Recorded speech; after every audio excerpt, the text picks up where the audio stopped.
بسم اللہ الرحمن الرحیم۔ شروع اللہ کا نام لے کر جو بڑا مہربان نہایت رحم والا ہے۔ نحمده ونستعینه ونستغفره ونؤمن به ونتوب الیہ ونعوذ باللہ من شرور انفسنا ومن سیئات اعمالنا من يهده الله فلا مضل له ومن يضلل فلا هادي له واشهد ان لا اله الا الله واشهد ان محمدا عبده ورسوله اما بعد فان خير الحديث كتاب الله وخير الهدي هدي محمد صلى الله عليه وسلم وشر الأمور محدثاتها وكل محدثة بدعة وكل بدعة ضلالة وكل ضلالة في النار فأعوذ بالله السميع العليم من الشيطان الرجيم بسم الله الرحمن الرحيم يا أيها الذين آمنوا اتقوا الله حق تقاته ولا تموتن إلا وأنتم مسلمون يا أيها الناس اتقوا ربكم الذي خلقكم من نفس واحدة وخلق منها زوجها وبث منهما رجالا كثيرا ونساء واتقوا الله الذي تساءلون به والأرحام إن الله كان عليكم رقيبا يا أيها الذين آمنوا اتقوا الله وقولوا قولا سديدا يصلح لكم أعمالكم ويغفر لكم ذنوبكم ومن يطع الله ورسوله فقد فاز فوزا عظيما وقال الله عز وجل في مقام آخر وقال ربكم ادعوني استجب لكم وقال النبي صلى الله عليه وسلم الدعاء هو العبادة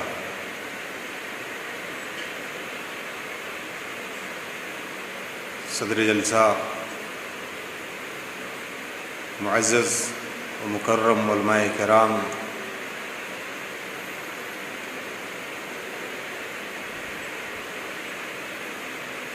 شہر کلان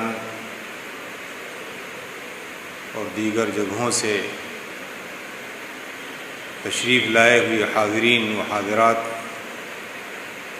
پیارے بچوں،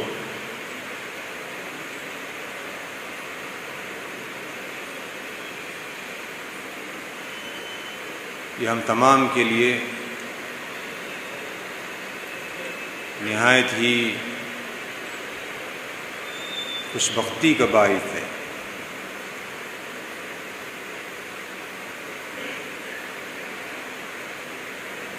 کہ ہم اللہ تبارک تعالیٰ کے اس گھر میں اللہ تبارک تعالیٰ کی کتاب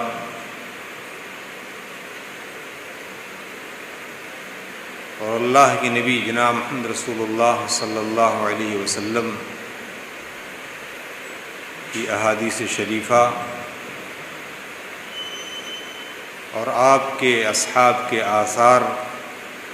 و اخبار کی روشنی میں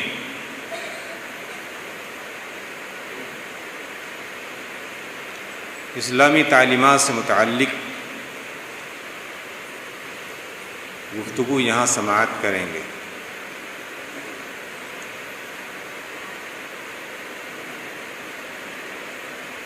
نبی پاک صلی اللہ علیہ وسلم کی حدیث مجتمع قوم فی بیت من بیوت اللہ یتلون کتاب اللہ ویتدارسونہ الا نزلت علیہم السکینہ وحفتہم الملائکہ وغشیتہم الرحمہ وذکر اللہ فی من عندہ۔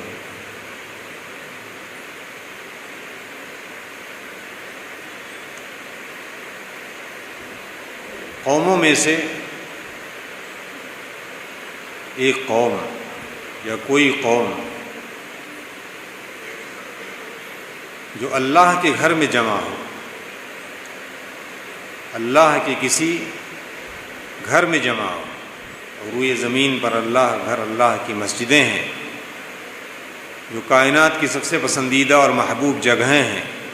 احب البلاد الی اللہ مساجدها، سب سے متبرک اور سب سے محترم جگہیں اللہ تبارک تعالیٰ کی مسجدیں ہیں۔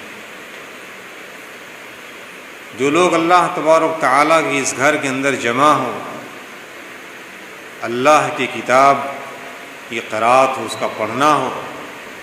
اور اس کا مدارسہ ہو، اس کی تعلیم ہو، اس کی تدریس ہو، اور قرآن و سنت کی تفسیر اور اس کی تعویل ہو، جو لوگ ایسی جگہ، ایسی مجلس میں اور ایسی مناسبت سے جمع ہوتے ہیں تو اللہ تبارک تعالی ان کے ساتھ خاص کرم کا معاملہ کرتا ہے۔ وہ جانتے ہیں وہ کیا چیزیں؟ اللہ تبارک تعالیٰ کا وقار اور اس کا سکون نازل ہوتا ایسی مجلسوں پر۔ اللہ کے فرشتے ایسی مجلسوں پر اپنے پر بچھاتے ہیں، اللہ کی رحمتیں برستی ہیں، اور ایسی مجلسوں میں شریک لوگ، چاہے وہ بحیثیت واعظ اور معلم ہوں یا چاہے بحیثیت شریک اور متعلم ہوں، سب لوگوں کے اوپر اللہ تبارک تعالیٰ کی رحمت کا نزول ہوتا ہے، سکینت و وقار برستی ہے، فرشتے ان کے اوپر سایہ فرماتے ہیں، اور اللہ تبارک تعالیٰ ایسے لوگوں کا تذکرہ اپنے یہاں مقرب فرشتوں کے درمیان کرتا ہے۔ خوش نصیب ہیں وہ لوگ جو ایسی اجتماعات میں شریک ہوتے ہیں اور اللہ تبارک تعالیٰ کی کتاب، نبی پاک صلی اللہ علیہ وسلم کی احادیث شریفہ کی روشنی میں دین کی باتیں معلوم کرتے ہیں۔ میرے بھائیوں، آج کے اس درس کے لیے میں یہ جو تعداد دیکھ رہا ہوں، حالانکہ مجھے تعداد سے کوئی لینا دینا نہیں ہے۔ ابھی آپ ناظم جلسہ سے ایک حدیث جو نبی پاک نے حضرت علی رضی اللہ تعالیٰ عنہ کے متعلق کہی تھی کہ لَإِن يَهْدِيَ اللَّهُ بِكَ رَجُلًا وَاحِدًا خَيْرٌ لَكَ مِنْ حُمْرِ النَّعَمِ، کہ اے علی، اگر تمہارے ذریعے سے ایک آدمی اگر ہدایت یاب ہو جائے تو تمہارے لیے یہ سرخ اونٹوں سے بہتر ہے۔ تعداد کی کوئی نہیں، لیکن افسوس اس بات پر ہوتا ہے کہ یہ مسجد جو جمعہ کی نماز میں نیچے اوپر کھچا کھچ بھری رہتی ہے اور اتنی کم تعداد، بہرحال یہ در حقیقت یہ افسوسناک مسئلہ ہے۔ میرے بھائیوں، یہ دین سے لگاؤ اور جذبہ کا احساس دلاتا ہے کہ ہم اس قدر دین کے تعلق سے ہمارے یہاں بے حسی پائی جا رہی ہے۔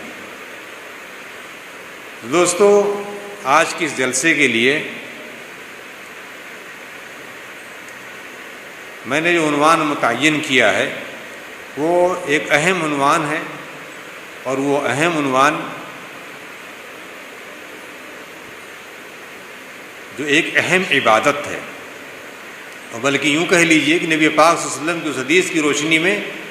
کہ الدعاء هو العبادہ، کہ دعا ہی عبادت ہے۔ دعا کے متعلق آپ سے کچھ گفتگو کرنا چاہتا ہوں۔ ہم میں سے آج کے اس دور میں ہر آدمی پریشان ہے، ہر آدمی پریشان ہے، اور اپنی پریشانی کے ازالے کے لیے انسان طرح طرح کے وسائل اور اسباب اختیار کرتا ہے، ڈھونڈتا ہے۔ کبھی کوئی غمخوار ڈھونڈتا ہے، کبھی کوئی ساتھی ڈھونڈتا ہے، کبھی کوئی اپنا ہم اثر اور ہم سفر ڈھونڈتا ہے کہ جس کے ساتھ جا کر کے اپنی تمام مشکلات، پریشانیاں، تمام تکلیفیں، درد اس کے سامنے بیان کریں۔ کچھ لوگ ایسی چیزیں ڈھونڈتے ہیں جہاں ان کے درد کا مداوا مل جائے، کہ وہاں ان کا علاج ہو جائے، ان کی تکلیف دور ہو جائے، ان کی پریشانی ختم ہو جائے، ان کے مرض کا علاج مل جائے۔ تو لوگ طرح طرح کے لوگ ہیں، اور میں نہیں سمجھتا کہ کوئی بھی ایسا آدمی ہو جو یہ کہے کہ نہیں، ہم ہر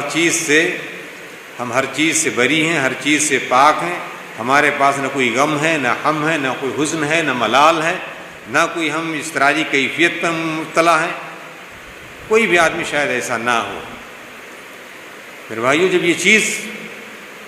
اس نوعیت کی ہے کہ کوئی بھی ایسا نہیں ہے، ہر کوئی آدمی کسی نہ کسی پریشانی میں مبتلا ہے، تو پھر کیا اللہ تبارک و تعالیٰ ہمیں اسی طریقے سے مبتلا رکھے گا یا کچھ اس کا علاج بھی دیا ہوگا؟ اللہ تبارک و تعالیٰ نے علاج دیا ہے، اور وہ علاج کیا ہے؟ وہ علاج یہی دعا ہے، اور یہ مومن کا سب سے بڑا ہتھیار ہے، سلاح المومن ہے، سب سے بڑا ہتھیار ہے دعا، کہ انسان اللہ تبارک و تعالیٰ سے اپنے تمام مشکلات، تمام پریشانیاں اور تمام امراض کا علاج اللہ تبارک و تعالیٰ سے وہ تلاش کرے۔ قرآن کریم کی آیت میں نے سب سے پہلے آج کے اس خطبے کی ابتدا میں وقال ربکم ادعونی استجب لکم، تمہارا رب کہتا ہے ادعونی، مجھے پکارو، مجھ سے دعا کرو، میں تمہاری دعاؤں کو قبول کرتا ہوں۔ اس چھوٹی سی آیت کے اندر اگر آپ غور و فکر کریں، کون کہتا ہے؟ اللہ تبارک تعالیٰ کہتا ہے، وقال ربکم، تمہارا رب کہتا ہے۔ اور رب جو بات کہے اس بات میں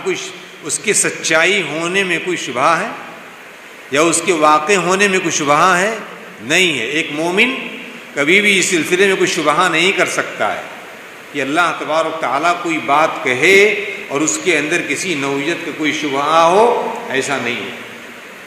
اللہ کہتا ادعونی، پکارو، ادعو لفظ امر کا صیغہ،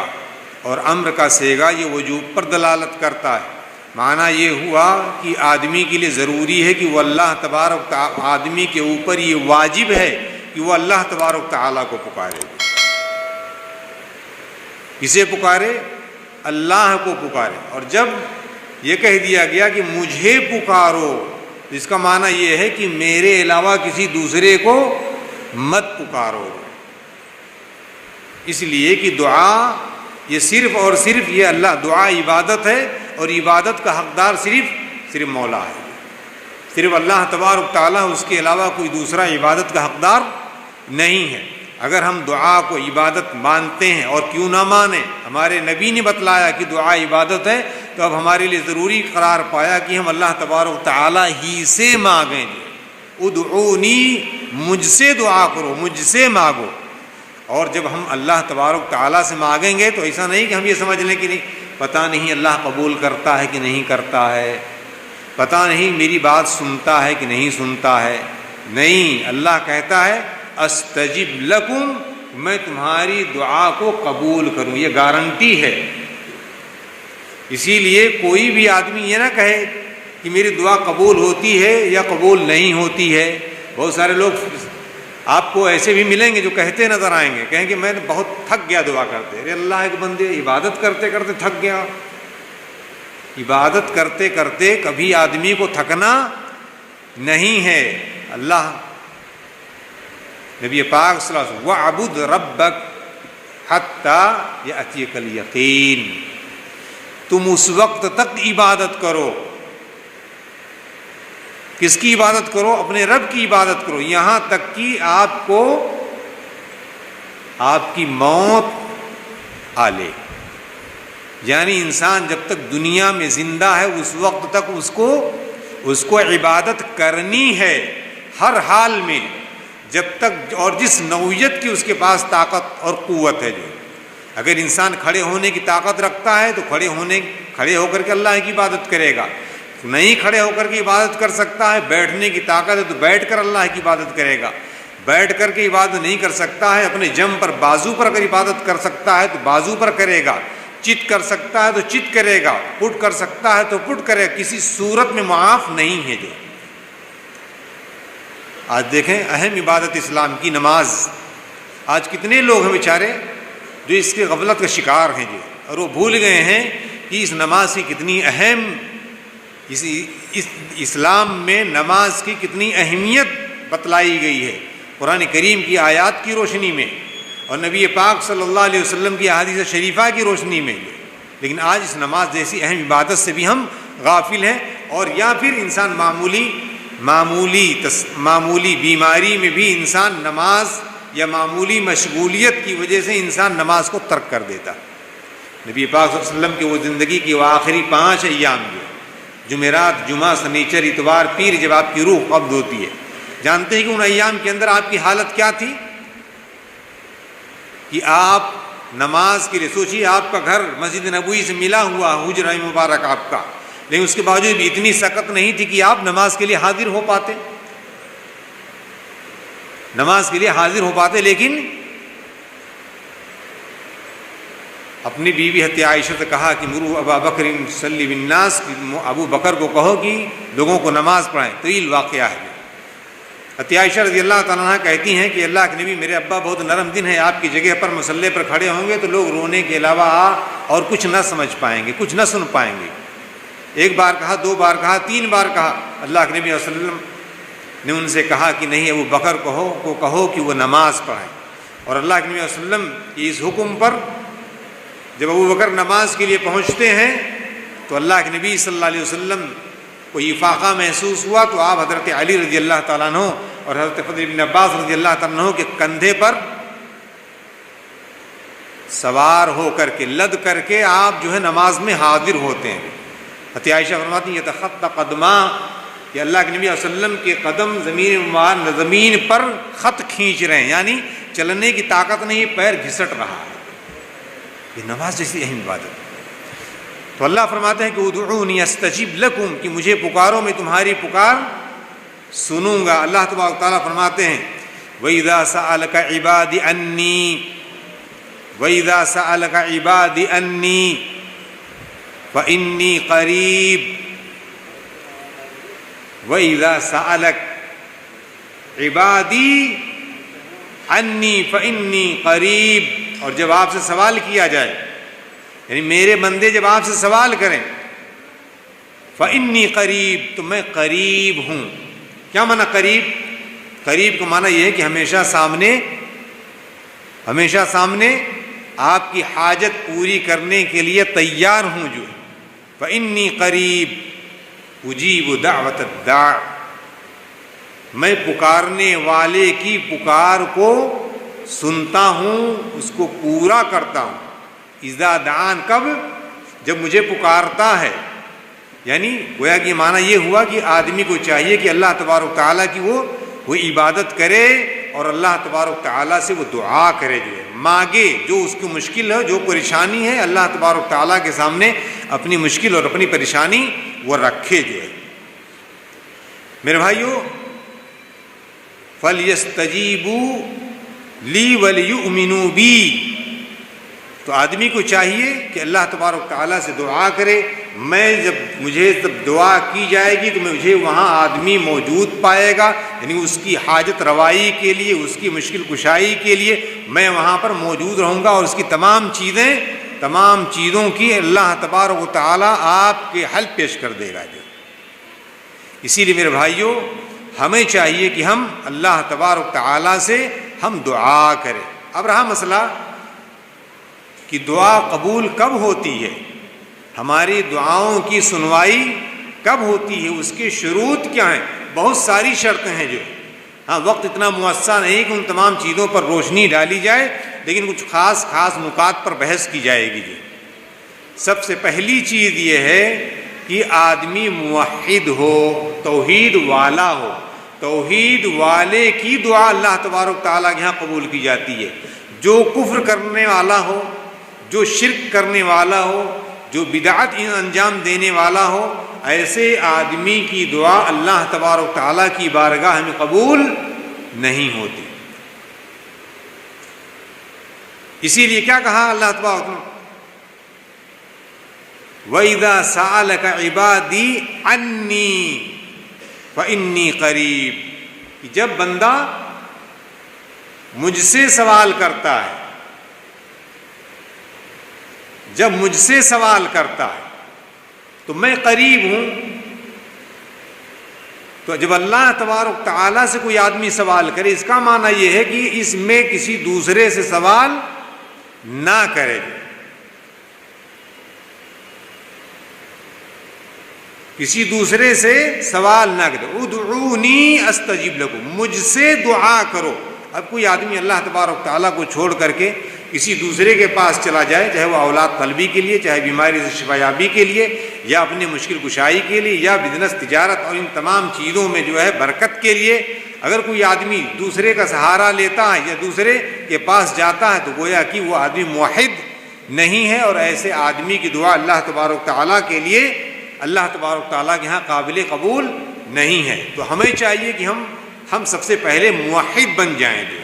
ہم پکا عقیدہ والا بن جائیں گے، اور اللہ تبارک تعالیٰ کے عبادت میں یعنی اس سے مانگنے میں کسی دوسرے آدمی کو شریک نہ ٹھہرائیں گے۔ جو کچھ بھی مانگنا ہو اللہ تبارک تعالیٰ سے مانگی جائے گی۔ امن یجیب المضطر اذا دعا، کون ہے جو پریشانوں کی پریشانیوں دور کرتا ہے؟ اذا دعا، جب اس سے پکارتا ہے۔ کیا معنی؟ جب وہ اللہ کو پکارتا ہے، جب اللہ کو پکارتا ہے۔ کون ہے وہ؟ اللہ تبارک تعالیٰ کی ذات ہے، وہی ہے، اس کے علاوہ کوئی دوسرا نہیں ہے۔ وَيَكْشِفُ السُّوءَ، اور اس کے اوپر جو بیماری، جو برائی آن پڑی ہے، اس چیز کا ازالہ بھی اللہ تبارک تعالیٰ ہی کرتا ہے۔ تو میرے بھائیو، ہمیں چاہیے کہ ہم موحد ہو جائیں، پکے سچے مسلمان ہو جائیں، اور اللہ تبارک تعالیٰ کی عبادت میں اس سے دعا کرنے میں کسی دوسرے کا سہارا، کسی دوسرے کے پاس آدمی جا کر کے ان سے مانگے، یہ اللہ تبارک تعالیٰ کی ذات کے ساتھ شرک ہے، اور شرک کرنے والے کی دعا اللہ تبارک تعالیٰ کے ہاں قبول نہیں ہوتی۔ ایسی دوسری شرط یہ ہے کہ جب انسان اللہ تبارک تعالیٰ سے دعا کرے تو وہ اپنی اس دعا کرنے میں وہ مخلص ہو جائے، خالص لوجہ اللہ، اللہ تبارک تعالیٰ سے یکسو ہو کر کے جو ہے اللہ تبارک تعالیٰ کی طرف متوجہ ہو گئے، اپنے دل سے تمام خدشات اور تمام شبہات اور تمام چیزوں کو نکال کر کے، ریا نمود سے، تصنع اور دکھاوے سے پاک ہو کر کے صرف اللہ تبارک تعالیٰ سے دعا کرے جو۔ اللہ تبارک تعالیٰ قرآن مجید میں فرماتے ہیں وَمَا أُمِرُوا إِلَّا لِيَعْبُدُوا اللَّهَ مُخْلِصِينَ لَهُ الدِّينَ، اور نہیں حکم دیا گیا مگر یہ کہ وہ اللہ تبارک تعالیٰ کی عبادت کریں، دین کو اللہ کے لیے خالص کرتے ہوئے۔ قُلْ إِنَّ صَلَاتِي وَنُسُكِي وَمَحْيَايَ وَمَمَاتِي لِلَّهِ رَبِّ الْعَالَمِينَ، میری نماز، میری قربانی، میری موت، میری زندگی، یہ موت اور زندگی یہ کیا ہے؟ پوری زندگی، پوری، یہ سب کس کے لیے؟ اللہ تبارک تعالیٰ کے، یعنی کوئی بھی چیز ان میں سے اللہ تبارک تعالیٰ کے علاوہ کسی دوسرے کے لیے نہیں ہے، اللہ تبارک تعالیٰ کے لیے خالص کر، للہ رب العالمین، صرف اور صرف اللہ تبارک تعالیٰ کے لیے۔ جب دعا عبادت ٹھہری تو یہ کسی دوسرے کے لیے نہیں ہو سکتی ہے، اور دوسرے کے لیے اگر کیا تو انسان شرک کیا۔ ایسے ہی اس دعا کے اندر جو ہے انسان ریا اور نمود کا شائبہ اگر پایا گیا دکھانے کے لیے،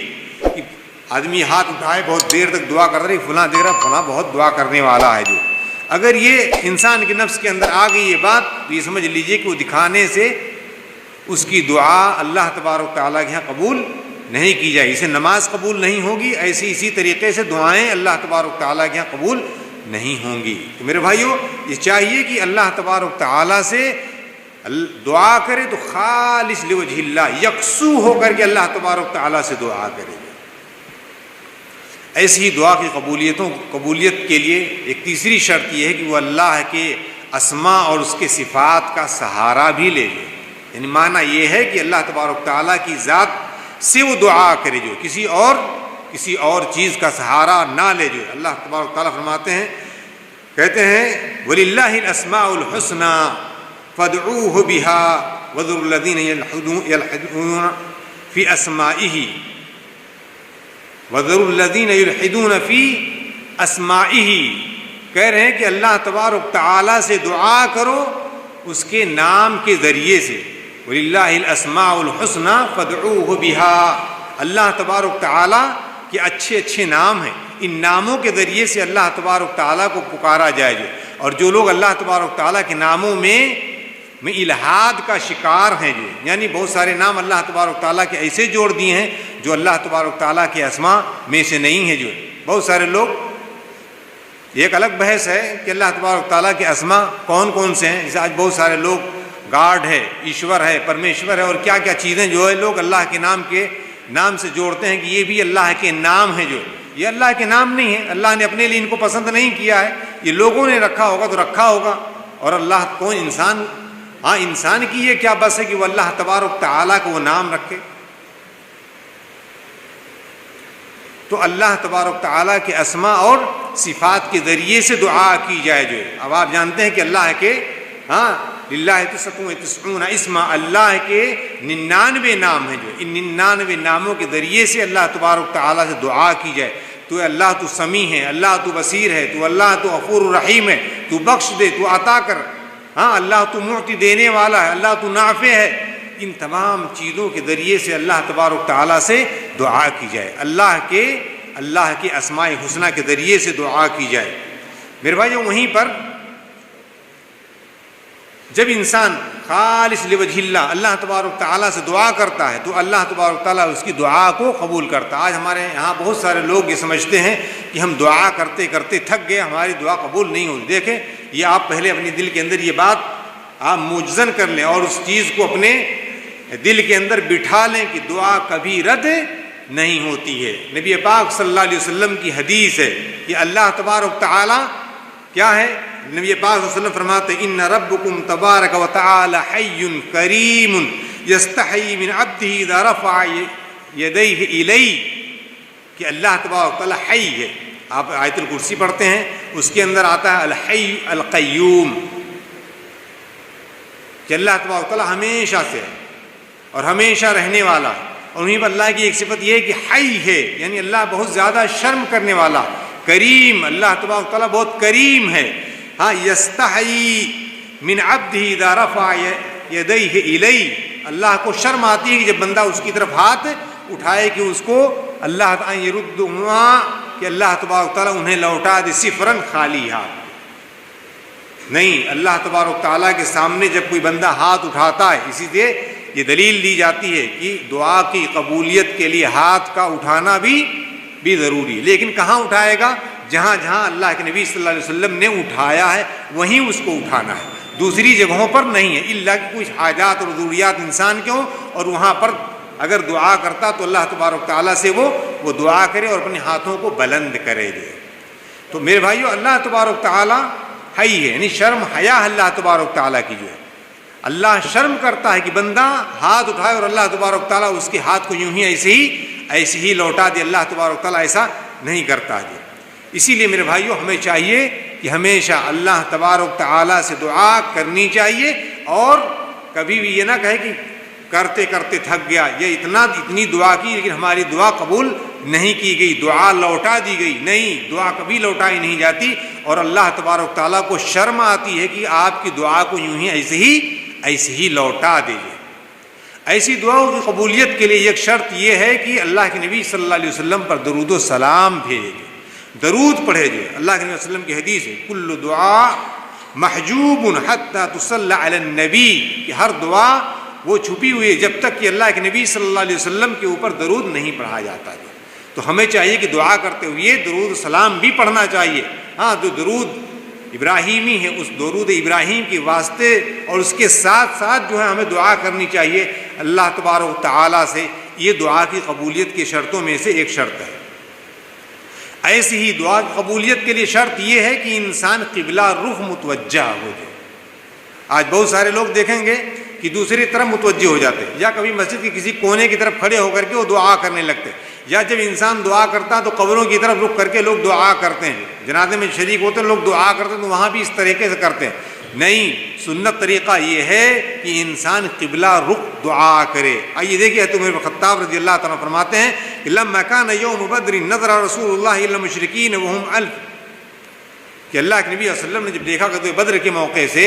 کہ کفار قریش کی ایک بڑی تعداد ہے، جو ان کی تعداد کتنی ہے؟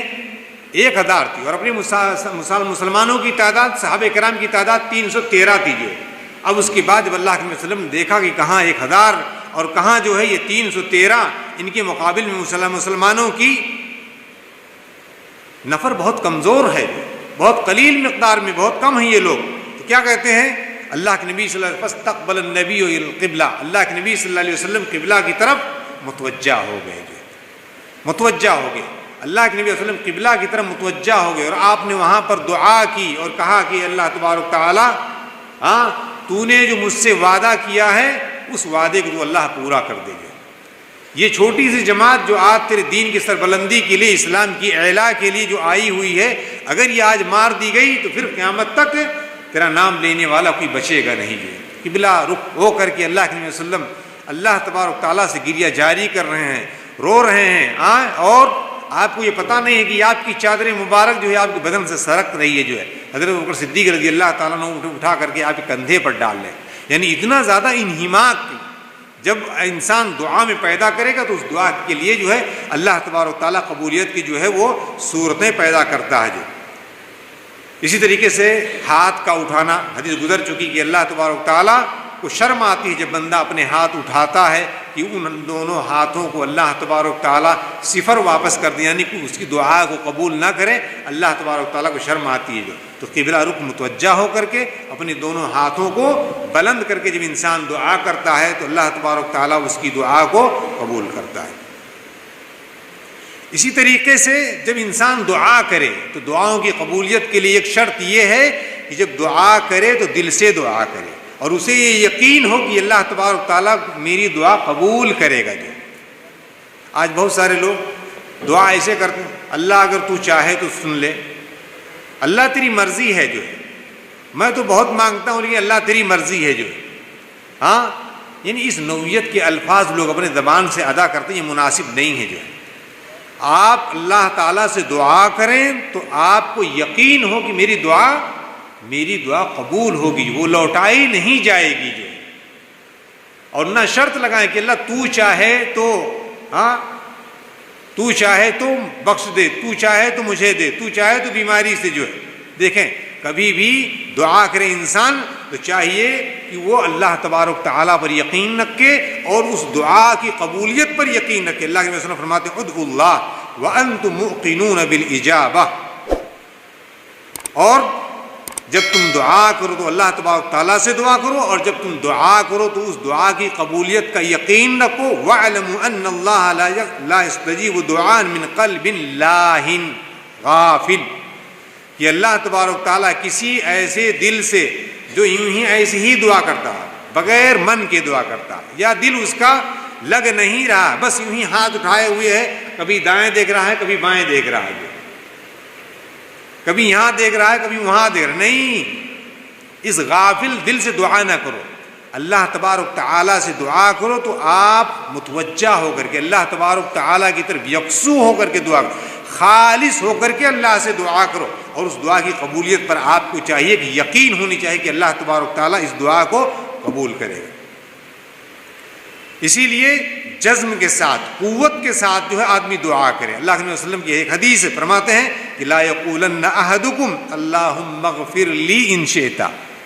کہ کوئی آدمی یہ نہ کہے کہ اللہ تو چاہے تو معاف کر دے، اللہ تو چاہے تو دے، اللہ تو چاہے تو شفا یابی دے، نہیں، اللہ تو شفا دے، اللہ تو مجھے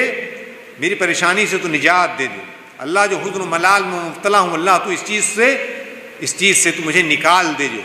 جس پریشانی میں مبتلا ہوں اللہ اس پریشانی سے ابار دے، جو اللہ تبارک تعالیٰ سے اس نوعیت کی دعا کرے، جو نہیں اگر تو چاہے تو دے۔ یہ تو اس آدمی سے دعا کرنا کہ جس آدمی سے آپ نا امید ہو گئے ہو، یا اس سے کوئی انسان کسی سے بھائی اگر ہو تو دے دو، یعنی گویا اس کے پاس نہیں ہوتا، لیکن اللہ کے پاس کوئی ایسی چیز نہیں ہے کہ جو موجود نہ ہو، جو ہر چیز اللہ تبارک تعالیٰ دینے والا ہے۔ اور اسی لیے اللہ تبارک تعالیٰ سے جب دعا کی جائے تو آدمی کو چاہیے کہ کچھ آواز بنائے، جو رونے کی صورت پیدا کرے، جو سسکیاں بدھیں، جو ہے نہیں ہوتا تو کم سے کم صورت ہی بنا لے رونے کی، جو ہے اللہ تبارک تعالیٰ فرماتے ہیں ادعوا ربکم تضرعا وخفیا کہ اللہ تبارک تعالیٰ سے جب تم دعا کرو تو چاہیے کہ گریہ داری کرو تو رونے کی کیفیت ہو جو ہے، ہاں تنہائی اختیار کرو جو ہے۔ زیادہ بہتر دعا وہ ہے جو انسان تنہائی میں دعا کرتا ہے، اور خاص طور سے ثلث اخیر من اللیل کو جب اللہ آسمان دنیا پر نازل ہوتا ہے تو اس وقت کوئی آدمی دعا کرتا ہے۔ ہر رات کی تہائی حصے میں اللہ تبارک تعالیٰ آسمان دنیا پر نزول فرماتا ہے اور کہتا ہے کہ کون ہے دعا کرنے والا، کون ہے دعا کرنے والا، اور کون ہے مانگنے والا، کون ہے اپنی پریشانی رکھنے والا، میں اس کی پریشانی کا ازالہ کر دوں، میں اسے عطا کر دوں، میں اسے دے دوں، اس کی مشکل کا میں دفاع کر دوں۔ اللہ تبارک تعالیٰ سے کوئی آدمی مانگے تو چاہیے کہ اس طریقے سے رو رو کر کے، گڑ گڑا کر کے، ہچکیاں بچ جائیں۔ اس طریقے سے آپ کو معلوم ہوگا کہ اللہ کے نبی صلی اللہ علیہ وسلم قرآن پڑھتے کس طریقے سے پڑھتے، قیام اللیل کرتے کس طریقے سے۔ حضرت عائشہ رضی اللہ تعالیٰ عنہ فرماتی کہ اللہ کے نبی صلی اللہ علیہ وسلم اس طریقے سے قرآن کریم کی تلاوت کرتے، نماز پڑھتے کہ آپ کے سینے سے آواز نکلتی تھی کیسے، ڈیگچی کی آواز کی طریقے سے جو ہے۔ اور آخری چیز، کیونکہ وقت ختم ہونے کو ہے، وہ آخری چیز یہ ہے کہ انسان کا لباس، انسان کا کھانا، انسان کا پہننا، یہ تمام چیزیں پاک ہونی چاہیے، یہاں تک کہ وہ جگہ جس جگہ وہ اللہ تبارک تعالیٰ سے دعا کرنے جا رہا وہ جگہ بھی پاک ہونی چاہیے۔ اللہ کے نبی صلی اللہ علیہ وسلم نے ایک حدیث کے اندر بیان فرمایا تھا، ثم ذکر الرجل یطیل السفر اشخص اکبر یمد یدیہ الی السماء یقول یا رب یا رب یا رب ومطعمہ حرام ومشربہ حرام وغذی بالحرام فأنى يستجاب لذلك۔ اللہ کے نبی نے ایک آدمی کا ذکر کیا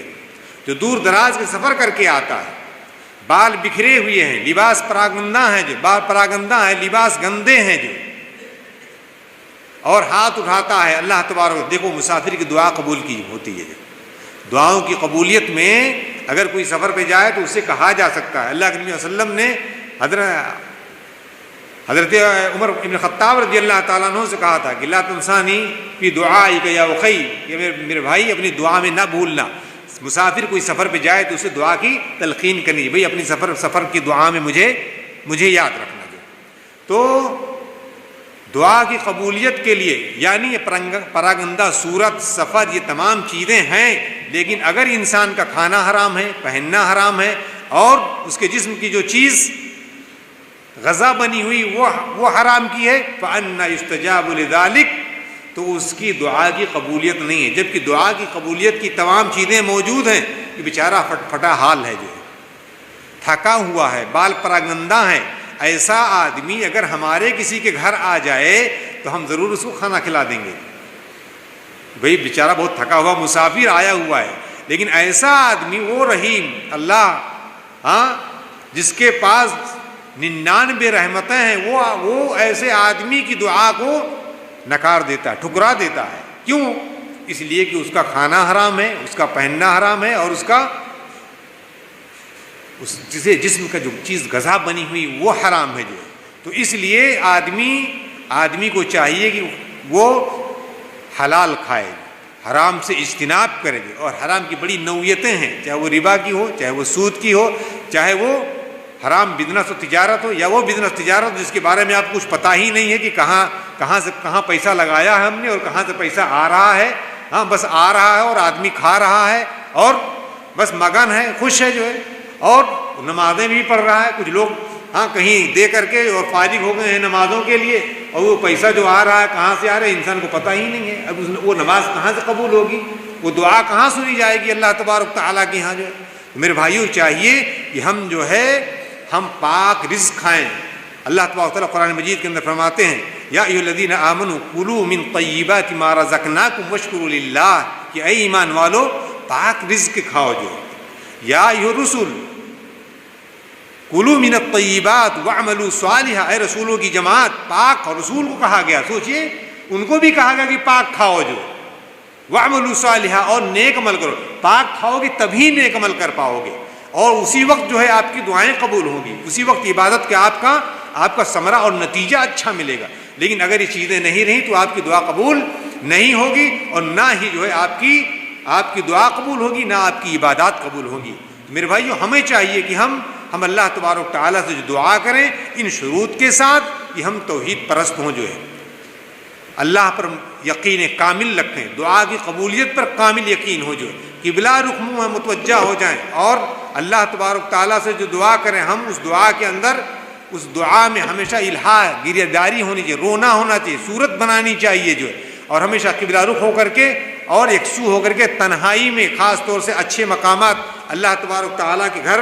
اللہ تبارک تعالیٰ کے گھر میں خاص طور سے مسجد یہ سب سے پسندیدہ جگہ ہے۔ صحابہ کرام جب موقع پاتے، خالی وقت میں رہتے تو وہ مسجدوں کے اندر، مسجدوں میں چلے جاتے۔ اللہ کے نبی صلی اللہ علیہ وسلم کے ساتھ بھی کوئی معاملہ ہوتا تو مسجد کا رخ کرتے، جو ہے کسی دوسرے ساتھی اور دوست احباب کے پاس غم بانٹنے کے لیے نہیں جاتے، اللہ کے سامنے غم بانٹتے تھے، جو کچھ بھی کہنا رہتا تو اللہ تبارک تعالیٰ سے سوال کرتے تھے۔